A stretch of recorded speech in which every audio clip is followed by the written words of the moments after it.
The hot dog combo at Costco has been the same price since the 80s. Everything else has gone up like 1,000,000%. So paying $1.50 for a dog and a pop can draw you in. And Costco knows it. Do you feel a bit manipulated, or are you kind of okay with the strategy? Yeah, I know what's going on, and I'm cool with it, 100%. Yeah, just like I kind of know what's in the hot dog, but I'll eat it anyways. Yeah, it's a good deal. But it also doesn't come cheap.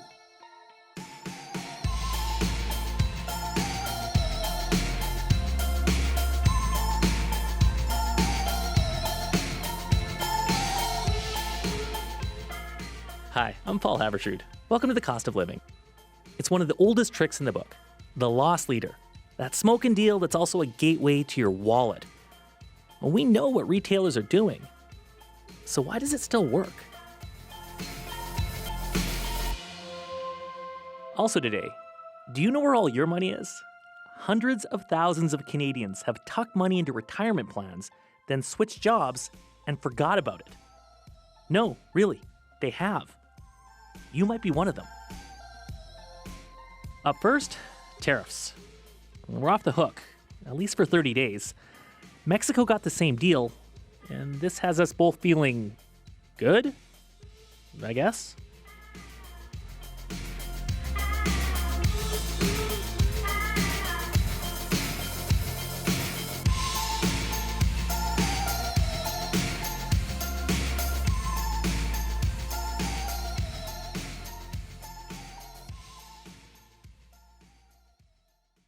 So, the other shoe didn't drop. Canada and Mexico have been given a 30-day reprieve from Trump's tariffs. This in exchange for tighter border security. This is not exactly the free trade agreement we thought we had. Juan Carlos Baker helped negotiate the CUSMA deal for Mexico. He's a former vice minister of trade for that country. Juan Carlos, hello. How are you? Nice to speak to you, and thank you for having me on your show. You asked me how I am. I think I'm well, but I'll ask you. The last few days have been, like a roller coaster? How are you feeling right now? Exhausted, to tell you the truth. I probably believed that tariffs were coming. I was surprised by how high they were, 25%. I mean, that is treating Mexico and Canada like the worst possible country in the world. And then, some people in Mexico were calling for heads to roll. I mean, people were really upset. Now the feeling was relieved in a way, right? But we all are too aware that this might change the day after tomorrow if Donald Trump believes that doing so is going to fit his objectives. Do you have any more clarity now about what needs to happen to avoid, tariffs in 30 days? Or how can you have any confidence that the things you're doing are actually going to result in a good outcome? Well, the answer is that we don't have any assurances for that. I keep repeating that the key for Mexico in the next 4 years is going to be about performing magic tricks day on and day off. And you might probably be a very good magician and a very good entertainer, but there are just so many rabbits that you can pull out of the hat. I think that Mexico and Canada share that challenge. No, we have a neighbor that he is how he is, but from time to time the relationship will be jeopardized. The economic bonds are going to be under threat. All that we can probably do is just hope that we can anticipate the moves that Donald Trump may take in the next few years. Do you feel like Canada and Mexico were in this boat together, this small, very unfortunate club right now? Do you feel like any kind of sense of camaraderie right now? The fact that President Sheinbaum and Prime Minister Trudeau spoke over the weekend, and there seems to be some, if not coordination, at least some communication. Okay, and I see that clearly as an example of what you're saying. That Mexico and Canada, shared problems and challenges, and that we have to work together towards a common goal. But now, having said all of that, okay, you cannot possibly expect people to forget, here in Mexico, people to forget that not even 3 months ago, Canada was asking for Mexico to be kicked out of the USMCA. Some people still remember those words by the Premier of Ontario, remarks that were made by people in high places, no, Chrystia Freeland herself.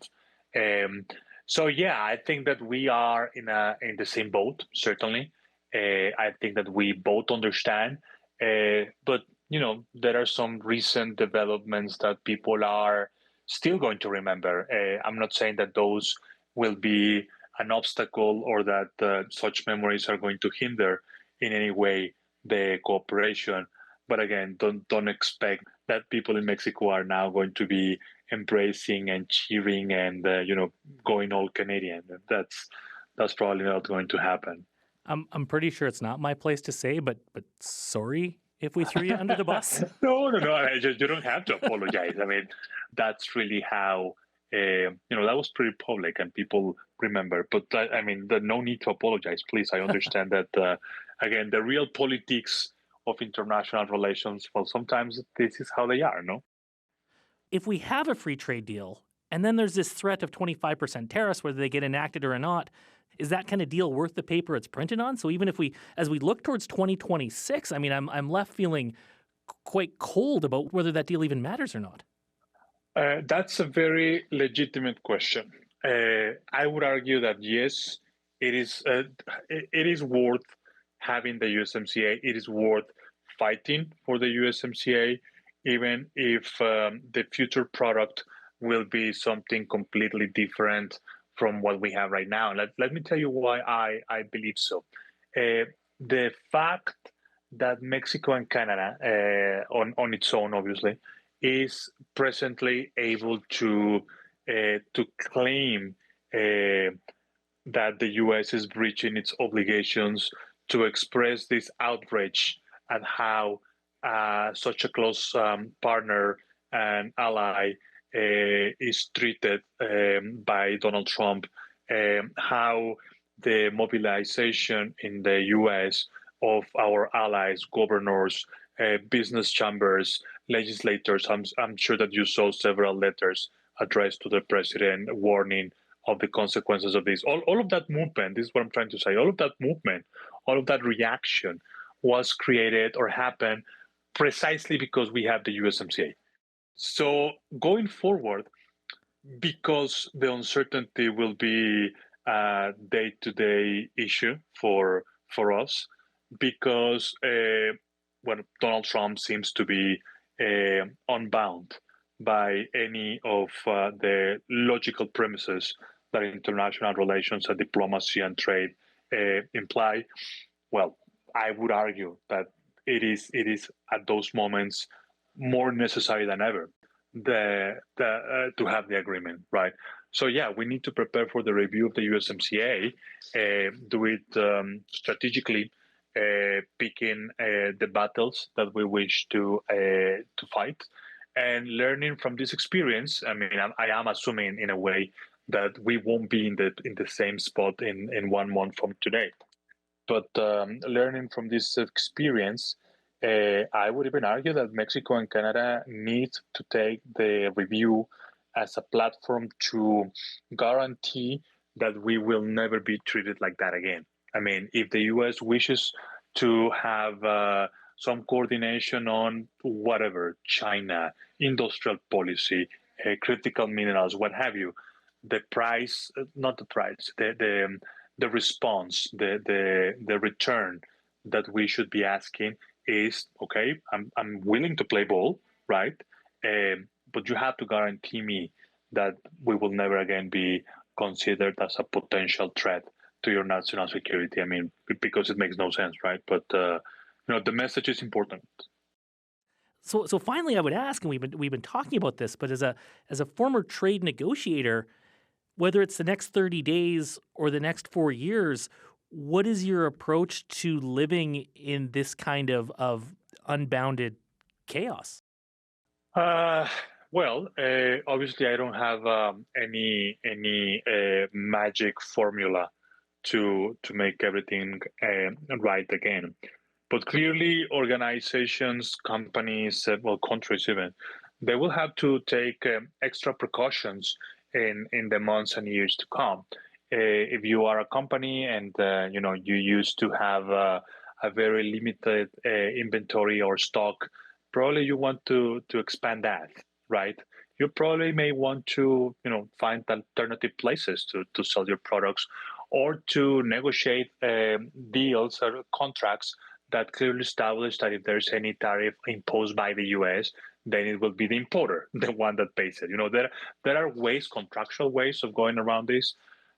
As countries, as governments, Mexico and Canada, well, we need to also obviously review our own bilateral relationship. We are partners under the Trans-Pacific Partnership, and we need to stay one step ahead, if that is possible, of Washington. The good thing, and I mean this ironically, but the good thing about Donald Trump is that he's very clear and he is very transparent, and you can tell by the sort of issues that he starts speaking of, the issues that are worthy of his opinions, if I may call it like that.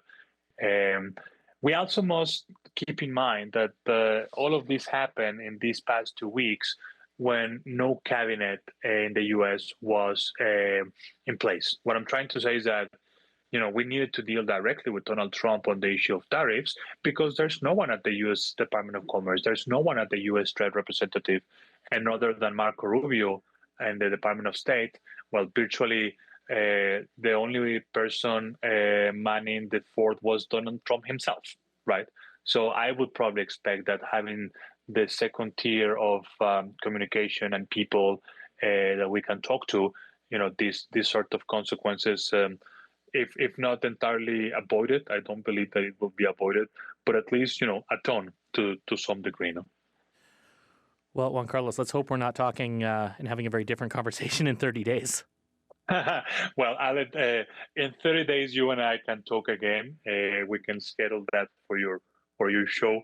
And if there are tariffs, then I'll send you a bottle of tequila. If there isn't any tariff placed on this, you'll buy me dinner or a lunch next time that I see you in Canada. And a bottle of rye, for sure. I appreciate it. Well, I was counting on that too.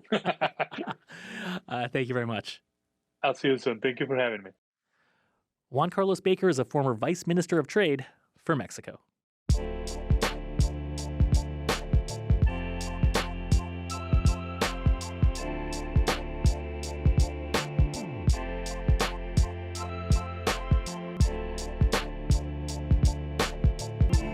On your radio and by podcast, this is The Cost of Living. I'm Paul Havershood. Come for the coffee, stay for the food. It's a classic strategy to lure you in.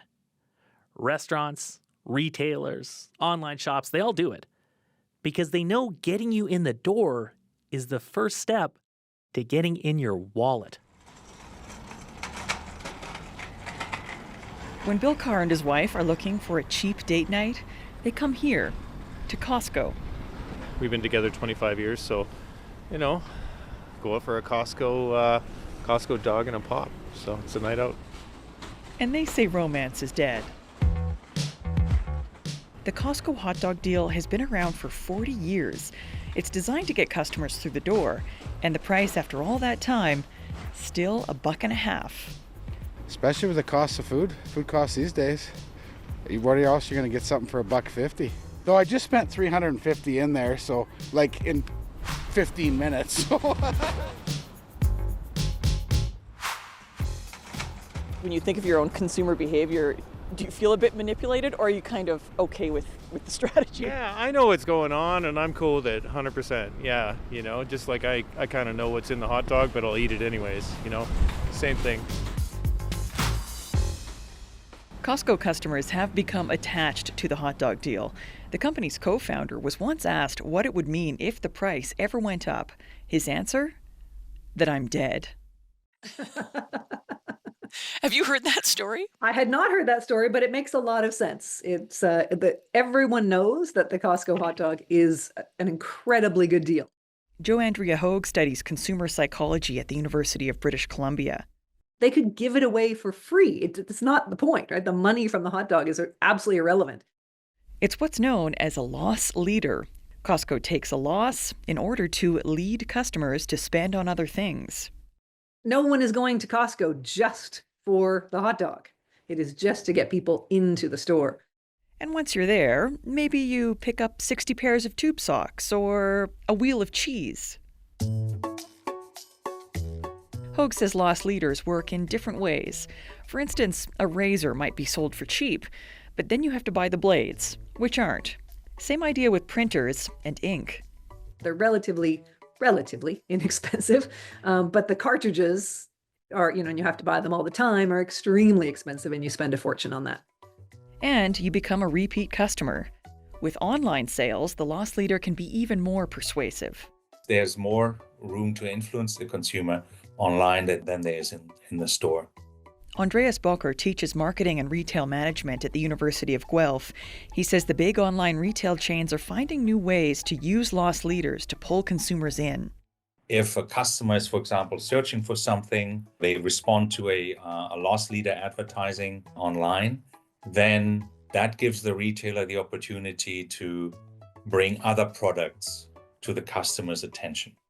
Retailers are collecting data on consumer habits and using artificial intelligence to personalize recommendations. And that can entice the customer then to say, oh yeah, that's a nice product. And even though it's a little bit more pricey, but I saved some money with a loss leader, I can now afford to buy this pricier product. A good deal can be hard to resist. If you're trying to stay disciplined, it might help to keep in mind who the loss leader was invented to serve. The retailer. But Jo Andrea Hogue says even the experts falter sometimes. Yeah, I mean, I definitely fall for the grocery store one all the time. I go in to just buy one thing, and I always just bring one grocery bag, and I end up needing 3. So yes, I fall for that all the time. Because I actually enjoy wandering through the grocery stores. You'd think I would know better, but I do not. Okay, well, that makes me feel better.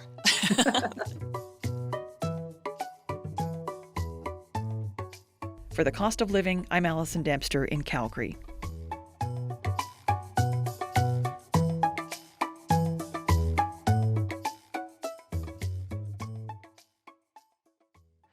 On your radio and by podcast, this is The Cost of Living. I'm Paul Haberstrood. Do you ever dream about money falling from the sky? You're living your life, then suddenly there's cash from like a long-lost relative. It can happen. And sometimes, Heather Moriarty, it's actually money you've earned that you forgot about? Yeah, this happens all the time. People forget about money in their pension plans, of all places, the money that they've been saving for their retirement. And we're talking about thousands of dollars. And they just don't know it's there. Nope. Look at what happened with Judy Shapiro. Back in the 70s, she was living in Toronto. She got her first real job. She was working as a writer and producer on a kids' TV show called What's New. And we had a puppet segment on the show every week that was always pointed and funny, and I don't know if the kids got it. So we were all learning and growing together. It was fantastic. Back when Judy was working in TV, she belonged to a union, ACTRA, so she was contributing to a retirement savings plan with them. But she was young, and she wasn't focused on money. I was starting to build my career, and I was admittedly not really interested in monetary success or anything like that. So she ended up leaving the kids' TV show, and she moved to Israel for 4 years. And she forgot about that retirement plan from her first job. So I'm a little embarrassed because it just shows how lax I am about my financial recording, which is embarrassing. She should cut herself some slack. Like, who amongst us has not let a little paperwork slide? I mean, we've all been there, right? It's easy to do. But she's not the only one. She's one of tens of thousands of people who've done this. I know this because there's a new report from the National Institute on Aging, and it looked at registered pension plans in Ontario. And the number of members they have lost track of, it's around 200,000 people. So there's all these pensions just sitting out there waiting to be claimed. To be clear, these are people who could be claiming the money now or at some point in the future. The problem is the plans just don't know where they are. And so some people end up just, straight up missing out on their cash. Absolutely. And often it's people like Judy who contribute to a plan early in their life, and then they leave their job, maybe they move, and they don't leave a forwarding address.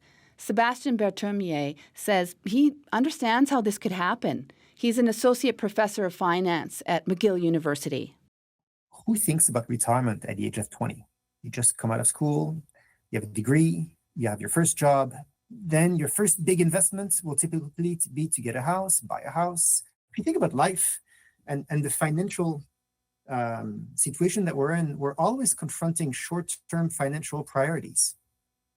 So the pensions are oftentimes on the back burner. Yeah, I wasn't all buttoned up in my 20s thinking about my future finances. No, me neither. The average Canadian also has 7 jobs in their lifetime. And as you move around, there's just more and more to keep track of. And the other thing Sebastien talks about is people don't understand the magic of compound interest. They don't realize how much money can grow, even if you only invest a little bit early on. That over time increases exponentially. And exponential is not a concept that we're used to thinking about.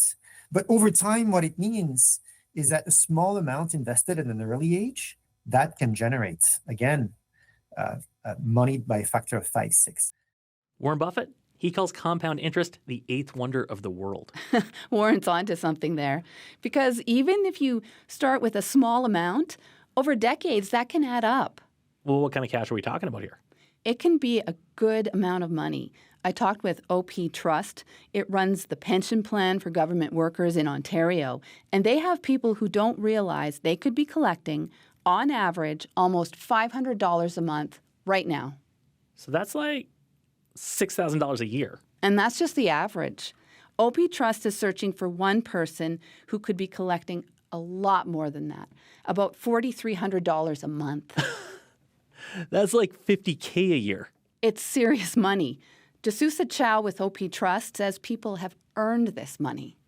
What I worry about is that there are members out there that don't realize that they have this benefit that will help them in their retirement age and in their old age. And that is a shame. And the missed payments add up.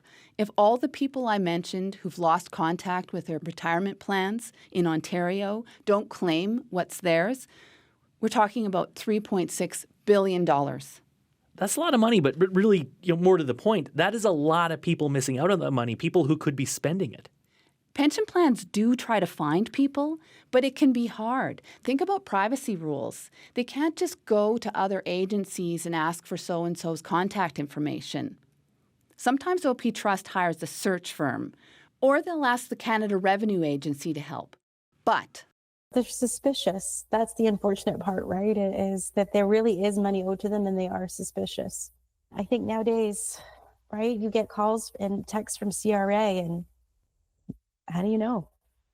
Well, you don't. I get a text from the CRA and I just figure it's a scam. I think most of us do. Well, then what happens to the money if the CRA or the pension plan, they can't get in touch?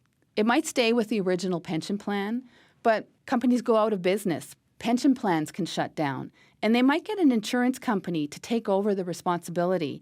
Or in some provinces, the money will go to an unclaimed property program. And it just sits there? It does, because the money doesn't belong to the company. It belongs to the plan members and their beneficiaries. Well, do we have any sense of how often this all ends up with a happy ending, like the pensions end up finding their rightful home? D'Souza Chow at OP Trust says they find 20 to 30% of the people they're looking for. And when they do track them down, they're usually thrilled. Oh, they're very happy. I think once they get past the disbelief, because obviously they have forgotten they had the benefit, then they're really pleased. I talked with a woman who was shocked, really shocked by the size of her pension. She used to work in a kitchen at a care home, and At 64, today she's still working, and now she's also collecting a pension of almost $600 a month. Well, that's pretty sweet. And remember Judy Shapiro, the woman who worked on the kids' TV show? She eventually remembered she had $8,000 invested in a retirement savings plan from her first job. So she called ACTRA, her former union, and discovered her $8,000 is now worth more than $100,000. I just about fell off my chair, actually. I couldn't believe it, that in 40 years, money compounds. So I was shocked. I was totally shocked. And I said, you got to be kidding. Double check. Are you sure it's me? And it was Judy. Winner, winner, chicken dinner. And now she's also collecting about $650 a month. So this is money that she's now spending, but she wasn't. And so this is like good for her life. And overall, you look at it for the economy, this is billions of dollars that could be going there, but it's not. And part of the reason none of this is happening is just because sometimes we're forgetful or maybe some of us, we procrastinate with our paperwork. A lot of stuff can get lost in the shuffle. But take it from Judy. She says putting in the time and keeping track of where you've worked can be worth it. All I can suggest is think about where you've worked in the past and contact them and find out whether you happen to have a pension or, find out who their investment company is and find out if you've got money tucked away somewhere. I know I don't have any other money tucked away, but yeah, that's my suggestion to people. Do you think you have any hidden money tucked away? I wish. I'll let you know. Yeah, I don't think you're that forgetful. Thanks, Heather. Thank you.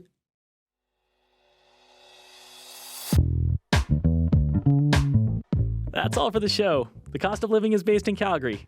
Special thanks this week go to Heather Moriarty. The Cost of Living is produced by Daniel Nerman, Allison Dempster, and Jennifer Keene, with help from Jeff Kynock. I'm Paul Havershrud. Thanks for listening.